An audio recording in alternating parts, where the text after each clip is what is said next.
Education cannot be and should not be taught in isolation. Education is a part of society, and if I may say, it is a basis of society. A good society can result only when we have good educational institutions. Today, if we do not have good society, may I tell you, my perception is we do not have good educational institutions. Look at the West. Why do they have slightly better societies than we have? For the simple reason, they have better educational institutions. And all of you know, I don't have to tell you, we don't have good educational institutions. Why? We don't even figure the best ones so-called in this country do not figure in the top 100 of the whole world. We don't figure. We might have great institutions in our own view, but our attitude has not changed. It has remained the same. What is the attitude? Attitude is qualification, not competence. That means form is important, substance is not. You will be surprised to know, have we reviewed any universities functioning? Ask the question, for the whole country you will be shocked to know. The finest institution we have, I can say one of the finest, Tata Institute of Fundamental Research. You will be shocked to know it has never been reviewed.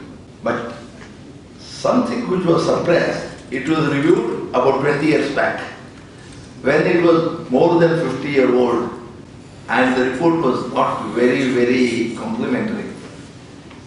Who were the committee members? Not committee members from India, Nobel laureates and others picked from the world. Because it's a world-class institution. You know what they did? They saw the report, they saw to it, it was not released. How do you like it? It is exactly the same as what we are doing with so many other reports which the government doesn't like or the universities don't like. I just asked the director, who happened to be my friend, let me not take his name. I asked, what is this you are doing? I said. You know what he said? It expresses again an attitude. Professor Saudati, how is it possible to judge an institution which has lived for 50 years in 1 week? Imagine. You know, in the UK, I have seen it happen. They judge a department which is more than 100-year-old, Cambridge, where Nobel laureates submit to a review committee for 3 days. In 3 days it is reviewed. Nobel laureates submit. It is not your designation that counts. It is submit to review. Why review? Let us remember, we may be running excellent institutions in our own opinion, but the money has to come from the common man and common woman. They have to give the money. Or the taxpayers' money the government has to give. But very interestingly, in our country, we don't want to be reviewed. I have yet to see an institution which has been reviewed. No IIT has been reviewed. How do you like it? When a review means it has got to be from outside agencies, not from internal people.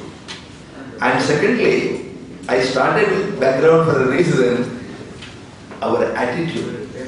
Our attitude is we do not like critical approach. I am not criticizing you, your action only is being criticized. You won't like it. You know, the whole attitude we developed is, I am good, I am great, I have an office. What I say must go. The respect for scholarship has disappeared, except in exceptions. There are noble exceptions where scholarship is respected. With the result, what has happened? Today, we do not have any kind of contribution to the knowledge which is worth mentioning. Whereas, imagine a very simple thing, very shocking at the same time. Pre-independence, Ramans came, Sahas came, Boses came.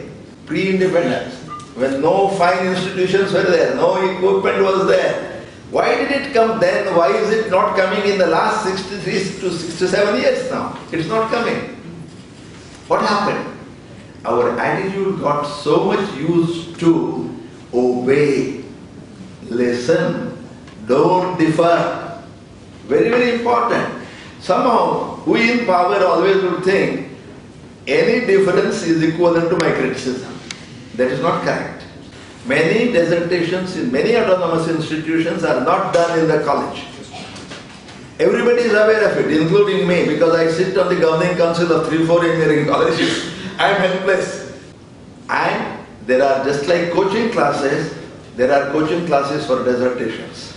And they prepare the dissertation, They prepare the students for Viva Voce. They get 70 to 80% in dissertation. We accept it. We are all happy about it. Nobody asks questions because everybody is happy. But in the process, what is it you have done? Very excellently. Whether you take autonomous college or the universities, private or deemed, when I put private, I mean those who do not get any support from UGC. From that point of view. That doesn't mean those who get support from UGC are good. Please remember that. It does not mean that. Only UGC has more control. Again, what do we do for research? No evaluation. Has any university taken the risk of getting its research output reviewed? What has happened? And quite often, I see the reports because, I have been at both the ends. The reports are, they say, what research is supposed to do. It can be of two kinds. One is you can innovate in the sense, whatever you are doing, do it in a different, novel or a less expensive way. Second is you add new knowledge. New knowledge is equivalent to new, important or useful knowledge. Sometimes a new knowledge can be of no consequence. Not that kind of a knowledge. Then how do we measure it? Number of papers, number of publications. With so many new nomenclatures have come. Citation indexes, impact factors, all that. And very interestingly, particularly for many of the new universities in the healthcare, they have a bigger problem because they were not used to this culture of research. Culture of research has been new to our professional education, both engineering and healthcare. For professional education, research has been totally new.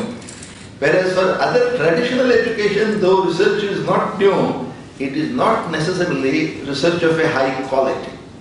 And most of you may not be aware, till 1995, most of the research done in IITs was only in physics, chemistry and maths. No research in technological subjects. Very interesting this is. Review is a necessity, it should be periodical. The maximum periodical review is 5 years. The review must take place. It comes to my mind a very interesting thing. In a very major university, famous in the UK, they closed the chemistry department of the university after review. Can it happen here? It doesn't. See, take for instance MCI, we criticize, they are corrupt, everything we know. But the government has never taken a decision to close it. All the institutions here connected with education, we know. Take any agency, we can't say it is academically sound, but we don't close it. What do we do? Some cosmetics or another beautiful thing we do. Okay, MCI is not functioning well, let us create one more organization. And if you remember, there were two laws which were brought. One is to create National Council for Higher Education and Research for non-professional subjects, or the healthcare, National Council for Healthcare or something, one more under Ghulam Nabi Azad. So they wanted to create, both the bills did not come to see the light of the day. That means we want to have proliferation of agencies. What are they supposed to do? They are supposed to maintain academic standards and quality. Take UGC for instance. What is it? All the rules, regulations come, quality, maintenance of quality. Many people don't know what is UGC. Let me share with you. UGC is nothing but an office. Then how do they send all these fatwas? Very interesting. People like us, not means commission members, any teacher can sit in the committee, they give a report. The most interesting thing I observed, in my 3-year tenure at UGC was, many people who have never taught well in their school, college or university were in the committee telling others how to do things. Most interesting thing, we are extremely good at advising people but not doing it. See, the whole question is, people who should advise should have the experience of doing a thing so that they can tell people how to do things.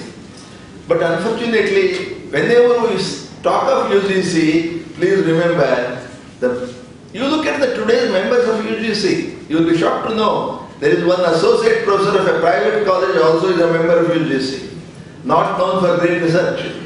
Why? Today we have reached the level, not I. Prime Minister made the most beautiful statement. If I remember correctly, 2007, it was the 150th anniversary of Mumbai University. From a public platform he said, our state universities and colleges are in a state of disrepair. He went on saying, and they said, corruption and caste politics have entered these institutions. Can you imagine a country where head of the country can make such statements and does not take any action about it? Look at both the sides. Such a thing, Prime Minister is aware, is bad in itself. It is worse. The Prime Minister doesn't contemplate any action. My saying it is like that is excusable because I have no authority to do anything about it. But look at the utter irresponsibility of people in power. If you are aware something is wrong, what is holding you back? That means we want power, we forget. Power is given, whether it is university, whether it is parliament, power is given to discharge responsibility, not just to use power for personal gains. But unfortunately, even the people who are supposed to rectify things only talk about it. If you take autonomous colleges and private colleges and the Indian context, a very interesting thing emerged. In the Indian context, what has become extremely obvious to me is attitude of Indians towards things. Are we honest? In the sense, not corruption. Are we honest as teachers? Teachers are essentially mentors, guides, examples for the students. Students learn from us. Suppose tomorrow we just say, all right, if you give me so much money, I will get you a first class. He will be happy to get first class, give the money, but he will not have respect for me. Worst part of it is, he will repeat the same thing when he becomes the teacher. Take our PhD programs. So many PhDs we produce. Why? PhD is a requirement to become a professor today. Form has to be satisfied. So, everybody is busy in getting PhD. Today what is happening? I tell you the change is very interesting. When I took PhD, both the referees were foreign. Today, both the referees are Indian. You know how the PhD works? Whether it is professional or other subjects, I would ring up the referees first, ask them, I'm sending my student's thesis to you, please see. What it please see means is recommend that. That is the end of the matter. These are all not something which people don't know. People have come to accept them. The problem with us when I say attitude is, we have developed the attitude of tolerance. As a society, we must have zero tolerance towards small practices. Whereas, we have developed infinite tolerance towards small practices in education system. So what happens is, when we get autonomous colleges, when we get private universities, in public universities itself is as bad. Because even in public universities when corruption is rampant, the government or the chancellor are more concerned about not taking action or how not to take action. They are not bothered about taking action. In a private university, it is still more difficult. In an autonomous college, it is still more difficult. I asked, because since I sit in the governing council as chairman, how is it a person who gets 50% in PUC, when he comes to the second semester of your college, he gets 80%. What is the change that took place? Because first two semesters are essentially physics, chemistry, maths like that. How does it happen? Is it possible your teachers are excellent? You will be surprised to know, in engineering colleges, with a few noble exceptions, people who teach physics, chemistry, maths are considered as second rate. The technology people are considered first rate. And as far as other professional education is concerned, physics, chemistry, maths does not enter their room at all. Even though today, no medical practice, no dental practice can run without physics, chemistry or maths. It is at the base of it, but they don't have to know it, that's all. Why it is necessary to know something about it is their understanding of what they are doing has to evolve. In our private universities or autonomous colleges, both of them are the same, except the brand is different, that's all. The people give their own degree. Nobody can question them. They are qualified. And in a country like ours, qualifications count, not the competence. So with the result, what happens? They go everywhere. And unfortunately, in our total educational system, we do not have example. And secondly, we do not also talk about it, a value system. A value system is absolutely necessary. People may say, no sir, you are talking the old things. May I share with you, many of you have gone abroad. Abroad also you will be surprised to know plagiarism takes place in research publications. It is about 30 to 32% even in a country like America. That is human nature. But in India, it is just about 50%. And the difference between the plagiarism there and plagiarism here is, if it is found, they are punished. Here we don't punish people. One classic example comes to my mind. It happened in Punjab University. He was a professor for almost 25 years. He had produced 22 doctorates. All the doctorates were based on fossils. All the fossils were cooked fossils. You can create fossils artificially and go on writing thesis. And those people with the doctorate had become professors. Look at it. What action should be taken? Very interesting. 3 increments were reduced for the professor, that's all. And none of the students who got PhD on the basis of false data did not get any punishment. They continued. That means, look at our infinite tolerance. Sir, if we send him home now, his family would be on the road. See, we don't mind sending a thief who might have, stolen just about 50,000 rupees for 6 years to jail, right? Or 3 years to jail. But here, a man who commits a crime much more serious, we say 3 increments reduced. What does it matter to him? He has made enough money. 22 fake doctorates, is a lot of money. Why I am saying this is, today we talk so much of corruption. Many of the private universities, unfortunately, start with corruption. That is the problem.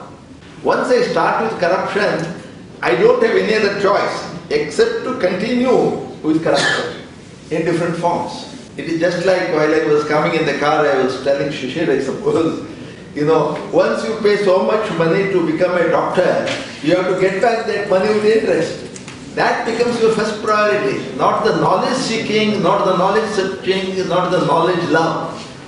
So what has happened with our new universities coming, earlier I tell you, people were honest enough to say, I don't know. I would know. Which book is there? Shall we read? Shall we learn? We have even lost that honesty now. Many teachers are shy of saying, I don't know. So the private universities are going to come more in number. You know why? The government is very happy to have them. You might be wondering why the government is happy. It is in the interest of the government. Because what is government after all? The people who we elect and send, they want to make money. That's all. And who gets educated here after paying all the money? Only people with money. People without money can't come. To the best of my knowledge, they range from 20,000 to 1 lakh minimum. But there are certain branches of autonomous colleges wherein they charge. I was myself shocked to know, because being member of the council or chairman of the council, they have to tell me at least that 3 lakhs, 5 lakhs. If you have to become engineer, just to pay that. I don't want to say about medical things or dental things, they would be much higher. The whole thing is, are we creating people who are social minded? Then we want to put in, we are a very paradoxical society, very contradictory.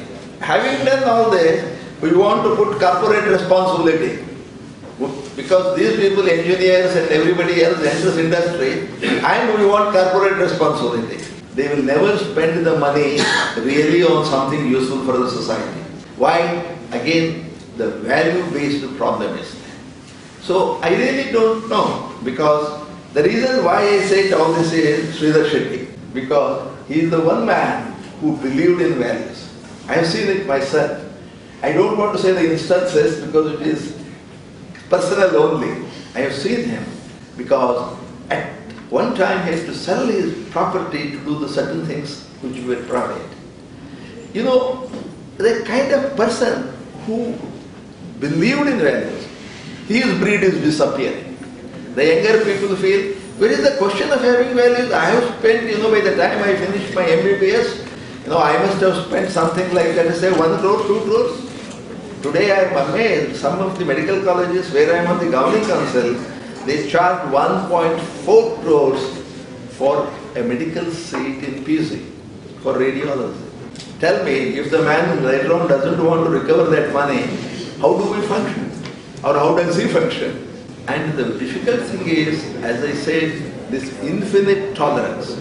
I remember still as Vice Chancellor here, I must admit here again, I had a very, very enjoyable time as Vice Chancellor because when Hegde or Sridhar Shetty, others also, almost everybody was my friend. The point is, when the values disappear, at that time there were people who believed in values. Poor people I still remember, even though there were donation colleges they used to be called because both medical and dental were affiliated. Whenever he said he is a poor student, do you do something? Beyond that I won't say anything because that poor student would be unrelated to me. Later on they would not even tell me that they have done this. Only sometime later, when I asked what happened, no sir, he has been admitted. That means they also had a sense of values. Why am I stressing values at the end is, in the ultimate analysis, money doesn't build the society. It is the values that build the society. Values have to be nurtured only in educational institutions.